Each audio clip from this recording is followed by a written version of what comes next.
জি, আসসালামু আলাইকুম। আমাদের এই যে রামগঞ্জ থানা চন্দ্রপুর অলরেডি রাস্তায় পানি উঠে গেছে।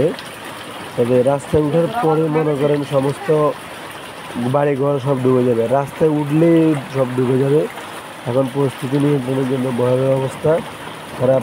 চারপাশে ঘরে চারপাশে পানি, সব দিকে পানি। মোটামুটিভাবে অবস্থা তেমন একটা ভালো না। যাক, সকলের দোয়া করবেন, সকলের দোয়া চাই।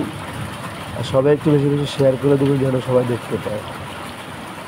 এটাই আপনার কাছে এটাই বলার অনুরোধ।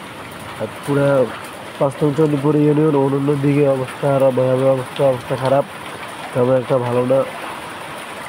সবাই একটু বেশি বেশি শেয়ার করে দেবেন ইনশাল্লাহ।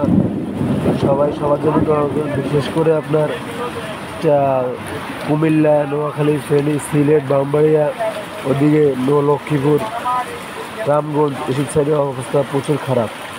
সবাই একটু খেয়াল রাখবেন। প্রশাসনের দৃষ্টি আকর্ষণ করছি, তো ফলো রাখার জন্য খেয়াল রাখবেন সবাই, অনুরোধ। আসসালামু আলাইকুম।